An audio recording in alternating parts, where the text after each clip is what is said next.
और जहां Hindenburg research ने एक्स पर एक पोस्ट किया है, भारत में जल्द ही कुछ बड़ा होने वाला है। यह एक्स में पोस्ट किया गया है। सोशल मीडिया पोस्ट से अब खलबली मच गई है। पिछली रिपोर्ट से अडानी ग्रुप हिल गया था और अब एक बार फिर से हिंडनबर्ग की एक्स पर पोस्ट के बाद एक बार फिर से खलबली मच गई है। अमेरिकी कंपनी ने बड़ा संकेत दिया है, भारतीय कंपनी से जुड़े बड़े खुलासे का संकेत दिया है। तो यह एक्स पर पोस्ट लिखा है, ये बड़ी खबर है। हिंडनबर्ग का ये पोस्ट आपको बता रहे हैं एक्स पर। अमेरिकी कंपनी ने बड़ा संकेत दिया है। तो क्या है हिंडनबर्ग रिसर्च? अमेरिकी शॉर्ट सेलर फर्म है हिंडनबर्ग रिसर्च और अब उसने एक और ऐलान करके हैरान कर दिया है। शनिवार की सुबह एलन मस्क के स्वामित्व वाली एक्स पर पोस्ट करते हुए अपनी पोस्ट में हिंडनबर्ग रिसर्च ने लिखा कि भारत में जल्द ही कुछ बड़ा होने वाला है। हालांकि किस बारे में और क्या बड़ा होने वाला है, इस बारे में हिंडनबर्ग ने कोई खुलासा नहीं किया है। कंपनी के इस पोस्ट को लेकर माना जा रहा है कि हिंडनबर्ग रिसर्च किसी भारतीय कंपनी के बारे में एक बार फिर से बड़ा खुलासा करने वाला है। जनवरी 2023 में हिंडनबर्ग रिसर्च ने गौतम अडानी के अडानी ग्रुप पर निशाना साधते हुए एक रिपोर्ट जारी की थी। इस रिपोर्ट ने हड़कंप मचा दिया था क्योंकि हिंडनबर्ग ने अडानी ग्रुप पर कई गंभीर आरोप लगाए थे। वहीं हिंडनबर्ग रिसर्च रिपोर्ट के आते ही अडानी ग्रुप के सभी शेयरों में तगड़ी गिरावट हुई थी और गौतम अडानी दुनिया के नंबर 2 अरबपति बनने के बाद 36वें नंबर पर खिसक गए थे क्योंकि इनकी संपत्ति में रिकॉर्ड गिरावट दर्ज की गई थी। अब एक बार फिर से जब हिंडनबर्ग की एक्स पर पोस्ट आया है तो इसके बाद एक बार फिर से भारत में खलबली मच गई है।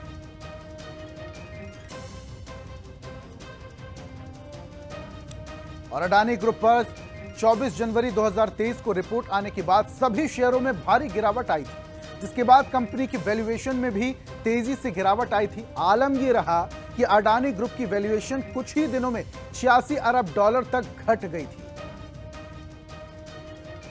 और ज्यादा जानकारी और चर्चा के साथ न्यूज हेड शरद द्विवेदी जी हमारे साथ जुड़ चुके हैं। सीधा उनका रुख करते हैं।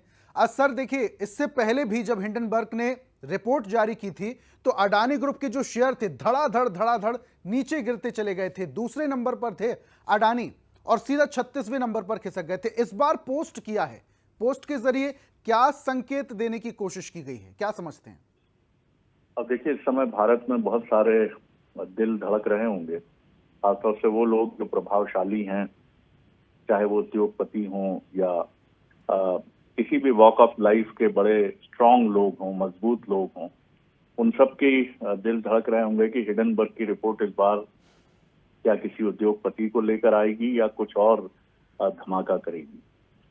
देखना काफी इंटरेस्टिंग होगा। लेकिन ये भी ध्यान रखना बहुत जरूरी है ऋषभ यहाँ कि भारत जिस तरह से दुनिया की एक बड़ी इकोनॉमी बनने की तरफ बढ़ रहा है, तो कई बार ये अंतर्राष्ट्रीय ताकतें भी सक्रिय होती हैं और वो आपको उस रास्ते पर जाने से रोकने के लिए, क्योंकि ये सारी इस तरह की रिपोर्ट्स का जो केंद्र है वो केंद्र यूरोप ही रहता है और यूरोप कहीं ना कहीं चाहता है कि जो वहाँ की ताकतें हैं वो तेजी से उभरते हुए विश्व में जो देश तेजी से उभर कर अपनी जगह बना रहे हैं, उन देशों को कहीं ना कहीं पीछे धकेलने की भी आशंका इन ताकतों की तरफ से हमेशा रही है।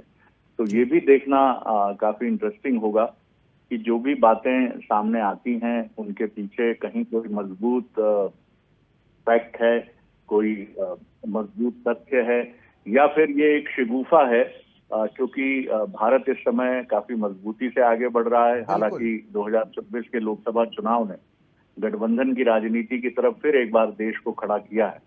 तो क्या ये उसी का असर है कि फिर हम देख रहे हैं, हालांकि पिछली बार जब रिपोर्ट थी तो मजबूत और बिना गठबंधन की बीजेपी सरकार थी, लेकिन काफी इंटरेस्टिंग होगा। देखते हैं इस बार हिंडनबर्ग की रिपोर्ट किसको अपने दायरे में लेती है। जी ऋषभ। बिल्कुल शरद जी, क्या लेकिन इस एक्स पर किए गए पोस्ट का असर कुछ राजनीतिक समीकरण भी बदल सकता है?